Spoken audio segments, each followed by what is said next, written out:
سلااو ورێز بینەرین هێژا ji Washingtona paytextê bi xêr hatinawe dikim di xelekeke nû ji bernama Hevtreng hêvîdarim got tenduristiya we teva baş be û carek din bi hevdûre em diçin gerekê nav bexçê çand û hunera rengîn û bernama xwe ji bajarê Helepça dest pê dikin grûpê şênrewê ya mûzîka Kurdî bê şêwazeke resen tembûra Kurdî pêşkêş dikin û bê keç û xortên ola kakayî didin nasîn. Dago ev amîra pîroz di ola wan de vejîn û geş bibe. Zaneyariyan zêdetir di raporta Ferhan Hewramanî de ye.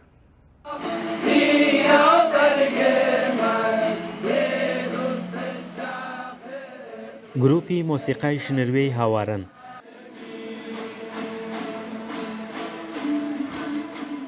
گروپی مۆسیقای شنروێی هاوارن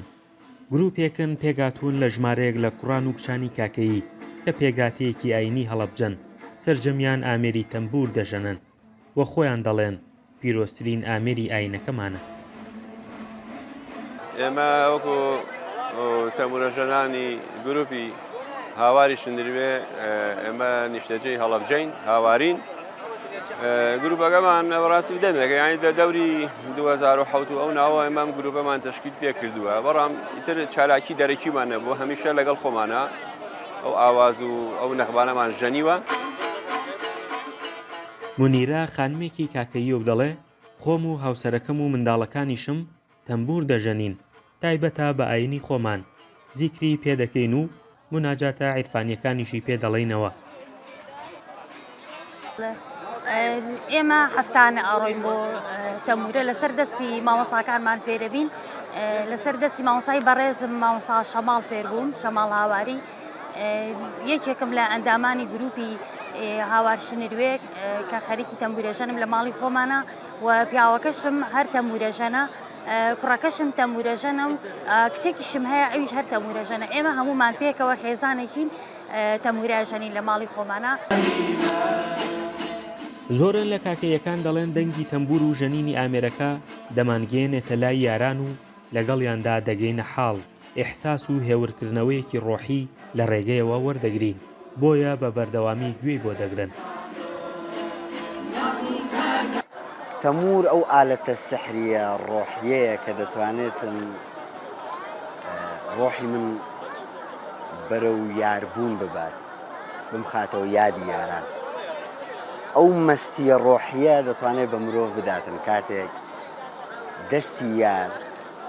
لەگەڵ ڕۆحی تێکەڵی ژێیەکانی تەمور دەبن.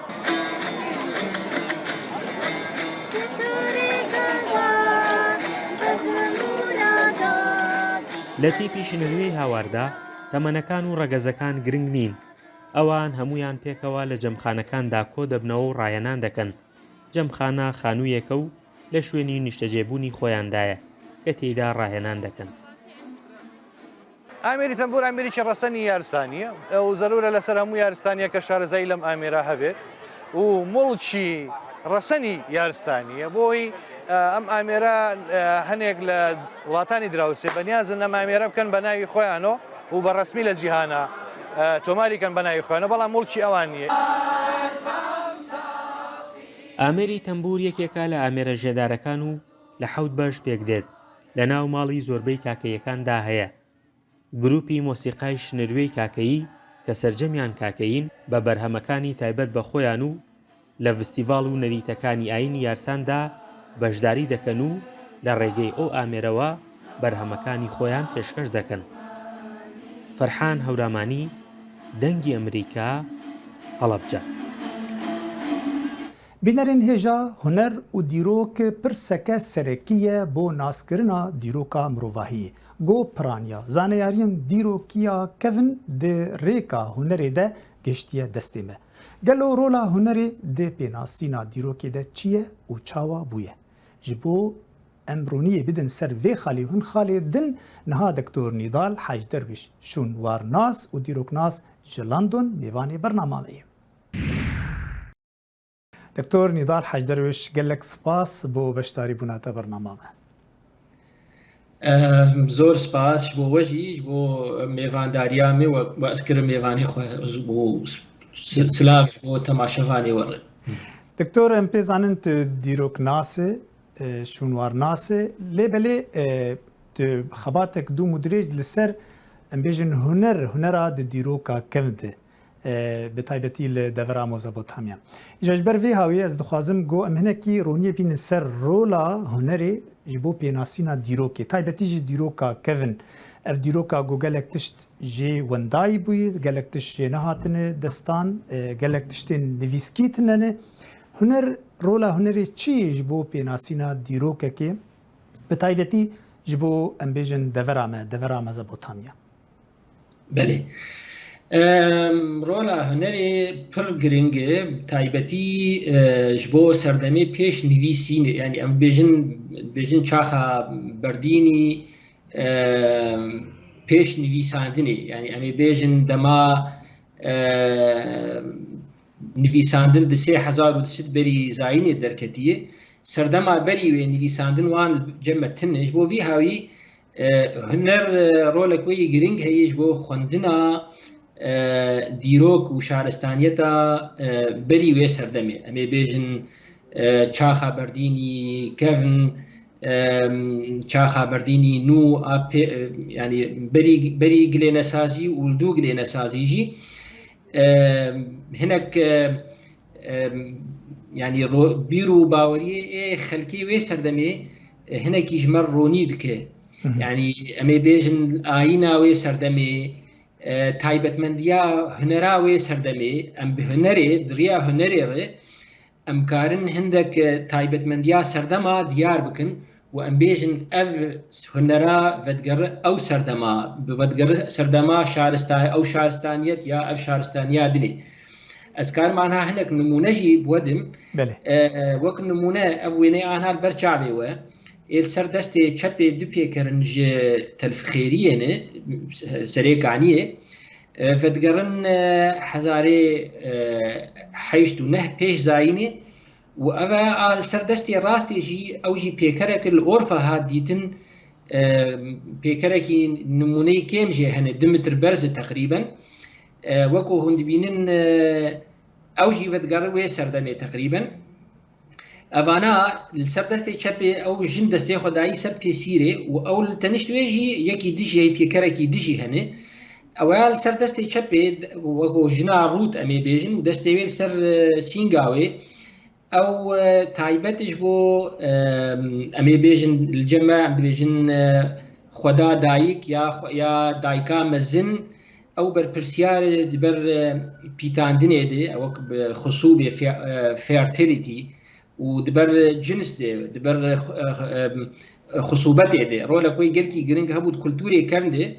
جي اوروبا دست بيبك وحياه هنديل تقريبا سر ريا عردي قشي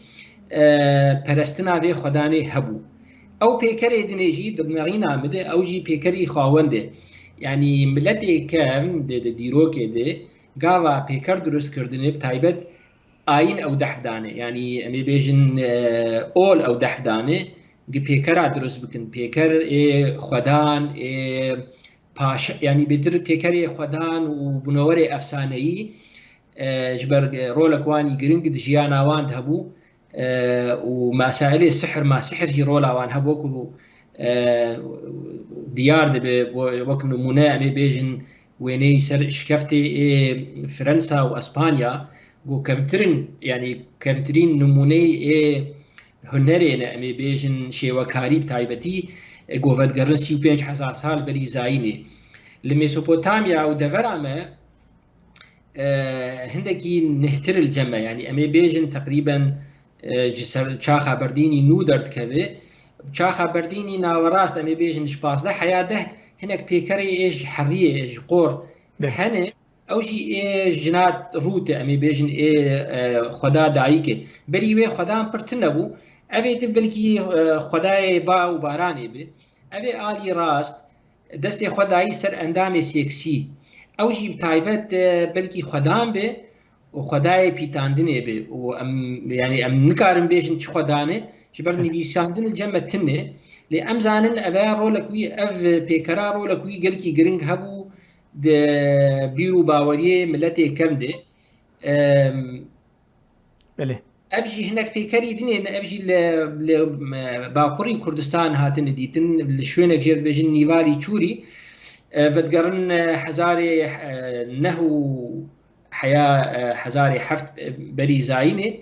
ئەوانێ وەک ئەم دەبینن هەندێک جوان ئەم نزانن واتاوان چی بەلکی گرێدایی شامانزم ژێر دەبێژن شامان ئەو کەسێ سحر بکارتانین دەستێ خۆ بلینکردنە وەلکی سەما دکن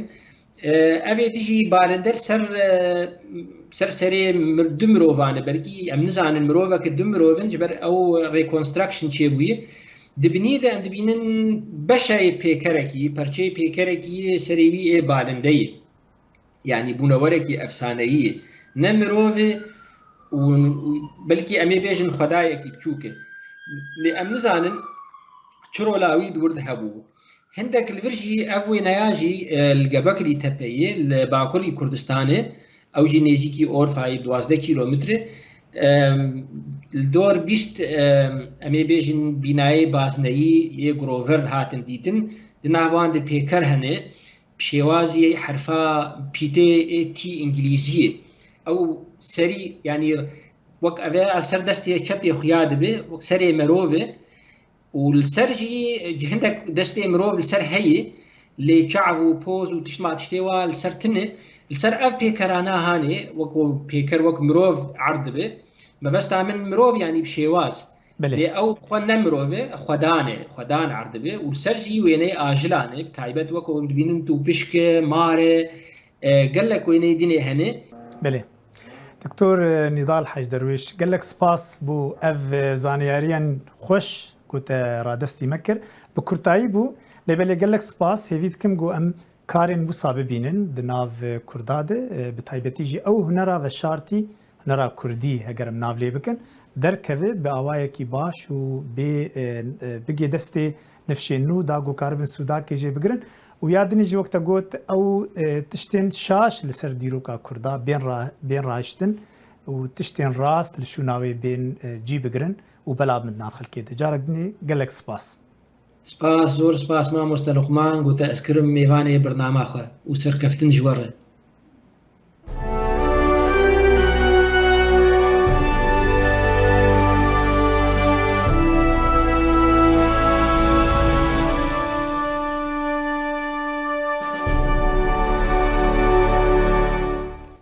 تەماشەوانê hêja bajarê Zaxo cihekî taybet di stran û mûzîka Kurdî de girtiye. Got gelek hunermendên hêja ji wê de derketine. Yek ji wana hunermend Semîr Zaxoyî ye, got gelek ji we bi navî wî bihîstiye ka em wî ji nêzik ve di raporta Selam Balayî de nas bikin. Ho xelkê bajarê canê ki zanet mala wê kanê Ho xelkê bajarê canê ki zanet mala wê kanê û kî bide te min nîşanê هنرمند سمیر زاخویی یک جی موزیکجن و آوازدانر و سترانبیجن باجر زاخویه به دنگ شرشرا آوا خابیری و به هبونا پرا دلال زاخو بو یجه هنری و هنرمندان یکم ستران سمیر زاخویی لرادیو بغداد سال 1972 گوتیه سال 72 من یکم ستران ایزگاه کردی بغداد تو مار کرد اوجی که ناونیشان خلات ججنی سال 63 من دست بی کاری کرده کار هنری از فیری آمیره موزیک بیم اولی بلیل وبشتينجي من عود جاني يعني نافدار بيم بجانين عودي بشتينجي ما مصطفى حسين طه أبي عندك مش قاري أنا من قلت شينا عودي كتو كمان بقري باش ترى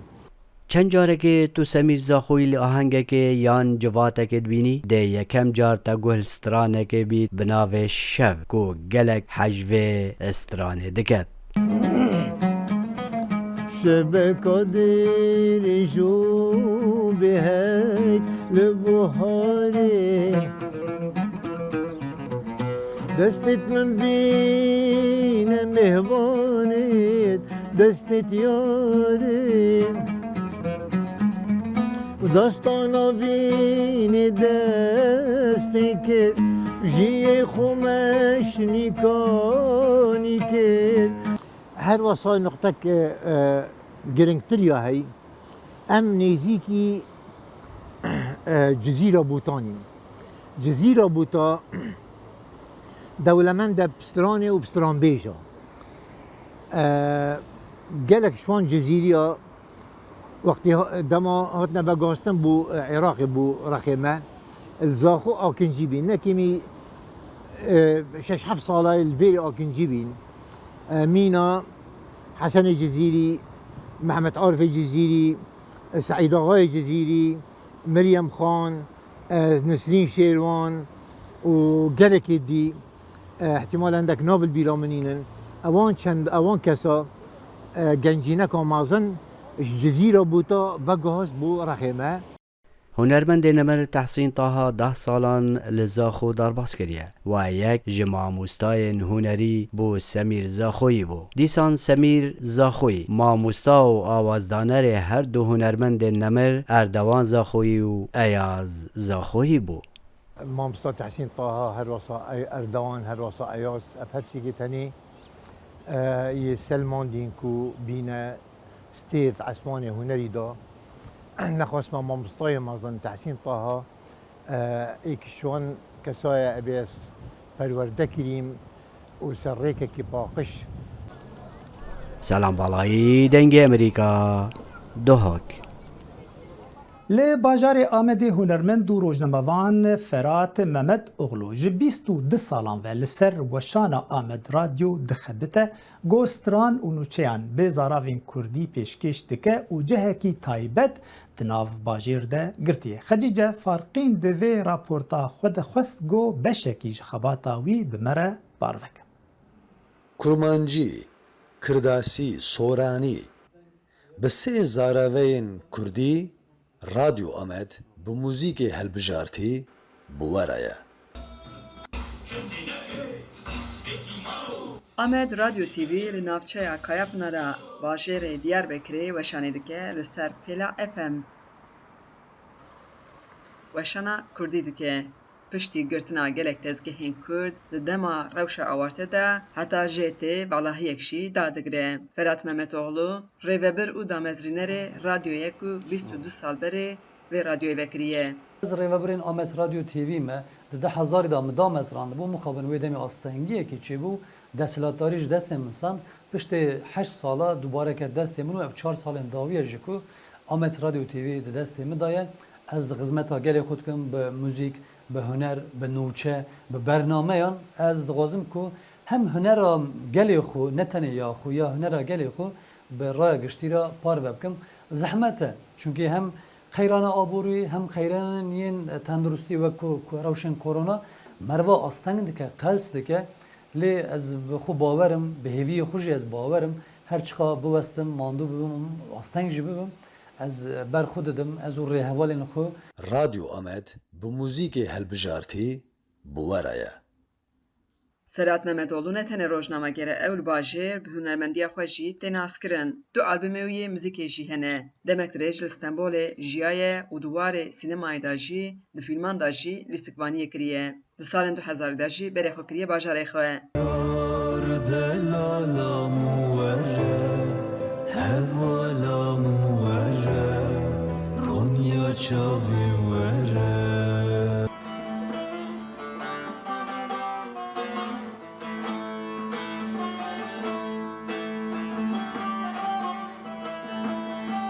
خەجیجان فارقین دەنگ ئەمریکا دیاربەکر. بینەرین هێژا کە ئەمبەرێ خۆ بدن پایتەختە عێراقê بەغدا ev bajarê dîrokî gorastî gelek alozî û şeran bûye. Jimarek ji hunermendên bajêr wêneyên kesayetên Iraqîyê navdar li ser dîwara nîgar dikin. Hem bo ciwaniyê hem jî bo rêzgirtina civan kesan re.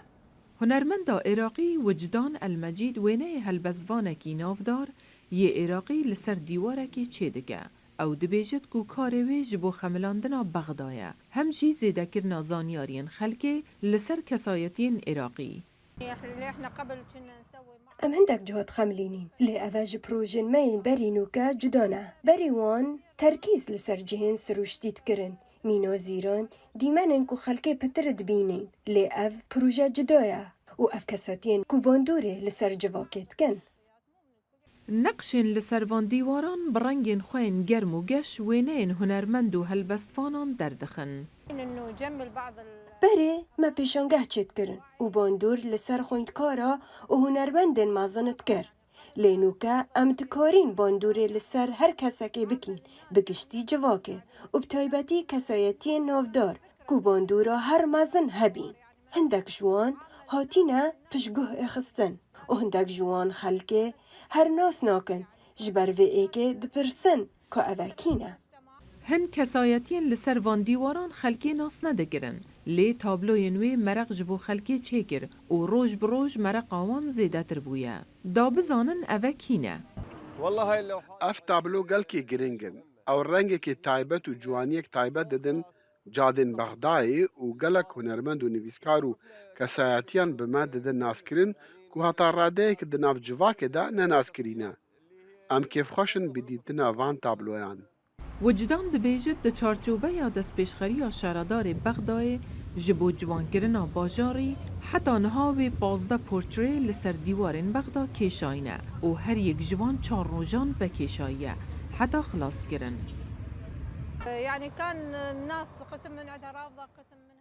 Hindek kes li dijî vê çendê bîn, belê li heman dem hindek kes harî kar bîn. Lê piştra wan pesend kir û got ev hizreka he hizreka baş bî û zanyariyên wana zêdetir kirin û ewana hecê kir. Min jî hecê kir û hizra min bû kêşana van wêneyan li ser dîwara pitir lê hat û roj bi roj min pitir hecê kir û xelkit hadin û pesenda vê çendê dikirin û dipirsîn ka ev di kengî bi mahîk et. Li destpêkê hecê nedikirin lê nûke dibêjin bila ev li Bexda pitir bi ête kirin û hemî Bexda bi ête xemlandin. Hunermenda Iraqî Wicdan bê rawestan li nav cadde û kolanên Bexda bi cilûbergên boyaxgirtî dixwaze navdarên welatî bi rengekî hunerî bi xelkê giştî bide naskirin. Lê New Yorkê mezatxana Christie's ji marek ji tabloyên bijartî ji hunera çirxa bîstan ve amade kiriye bo firotinê. Du wêneyên hunerî yên bi navê Merlin û wêneyekê Man Ray hefteya borî li New Yorkê bo pêşfirotanê di mezatekî hunerî ya navdar de mezata Christie de hatin pêşkeşkirin. Alex Rotter ku di vê mezatê de berpirsê hunera sed sala bîstan û 21 dibêje ku her du berhem jî ji sê koleksiyonên mezin yên herî giring hatine bijartin û ser hunera sed sala bîstan nêrîn û dîmenekî bê hempa temsîl dikin. Vê mezadê da me hewl da ku berhemên bêhempayên sed sala bîstan bide nîşandan. Bû vê yekê jî me koleksiyona Thomas û Doris Aman, Anna H. Bass û her wiha Rosalind Gerstin Jacobs û Melvin Jacobs pêşkêş dikin. Alex Rotter dibêje ku vo Merlin nêzî $200 milyon hatiye pêşkeşkirin ku ev nirxa herî bilind ya pêşfirotanê ku di mezatê de hatiye dayîne. There's no other painting that represents this. Wêneyekê din tune ku wiha vê ciherrengiya hestan temsîl bike û bala temaşevanan bikişîne. Dilên mirovan û me bigire ji ber ku Amerî lêne ew ya herî xweşik bû. Jiyana wê ya herî xweşik û trajîdîk bû. Her wiha Rotter wêneya Man Ray jî destnîşan dike ya ku wekî wêneya herî mezin ya giring ya ku heya niha hatiye çêkirin. It's the beginning of choreography. Ew li destpêka wênekêşiyê ye. Ev berhemeke bêhempa ye. Tu carî nihatiye firotin û herdem bi wênekêşiyê weke berhema destpêkirina şêwaza hunerî hatiye nirxandin. بڕاستی وەک دەستپێکا سۆریالیزمێژی تێدیتن. مێزاتا کریستی di sêzdê gulanê de dest pê dike û wê bo hefeyekî berdewam bike. هەر لێ باژارê نیویۆرکê dimînin û diçin mozexana metropolitan got pêşengeha cil û bergên Emerîkî vebû ku ta demeke dirêj ew weke huner nedihat naskirin. خانمی یەکەمی ئەمریکا جیل بایدن هاوکار بوو بۆ مەراسیمی کردنەوەی پێشانگای هونەری جلوبەرگ لە مۆزەخانەی میترۆپاڵتن. It is with joy and honor that I welcome the First Lady of the United States, Dr. Jill Biden. Thank you. The history of American design is مێژووی دیزاینی ئەمریکایی زۆر دەوڵەمەند و قوڵە. ئەمە چیرۆکی داهێنان و ئازاتی و گۆڕانکاری و نوێکاریە کە زۆربەی جار لەلایەن ئەوانەوە نووسراونەتەوە کە دیار نین و بەکارە هونەریەکانیان ناناسرێنەوە. بەڵام لێرە لەمەد چیرۆکەکانیان پاس دەکرێن، دەنگیان دەناسرێتەوە و تیشکی زیاتری دەخرێتە سەر. لەم ساڵدا دروشمی پێشانگاکە گەڕیانێک بوو بە نێو فاشنی سەدەکانی 19 و 20 ئەمریکا کە نزیکەی 100 جۆر جلوبەرگ بە شێوازی جۆراوجۆر لەلایەن 9 دەرهێنەری فیلم لە ناویاندا مارتین سکۆرسیس و کلۆی زۆ پێشکەشکران. ئێمە بیرمان لە هۆنەری گێڕانەوە کرد و ئەم بیرروکەیە ئەوە بوو دەرهێنەرانی فیلم ئەو چیرروکانە بێنە بەرچاو مێژووی ئەو سەردەمی ئەمریکا بگێڕنەوە. ئەم پێشەنگایە بۆ سەردانیکەران زۆر گرنگ بوو. نووسەر و دەرهێنەر جانیک زا براڤۆ زۆر خۆشحاڵ بوو بە بینینی ئەوەی خەڵکی پشتیوانیان لە کارەکەی دەکرد. زۆر هەست بە خۆشحاڵی دەکەم چەند مانگێکە خەریکین بۆ ئەوەی ئەم ساتە ببینم هیچ جیاوازیەک نییە لەگەڵ ئەوەی بڵێم کار لەسەر فیلمێک بکەیت و فیلمەکە پێشکەش بکرێ. جا بۆیە ئەمە وەکو ڕۆژی پێشکەشکردنمانە زۆر خۆشحاڵم کە دەبینم خەڵکی دێن و دەڕۆن. پێشانگاکە بە شێوەیەکی فەرمی لە 3/5 کرایەوە پاش دوایین بۆنەی ساڵانی کۆکردنەوەی پارە کە بە گەورەترین شەوی فاشن ناودێر دەکرێت. بینەرن هێژال vê de em giştin dawiya gera xwe di nav bexçê çand û hunera rengîn hetanî gerek din her şad û bextewar bin.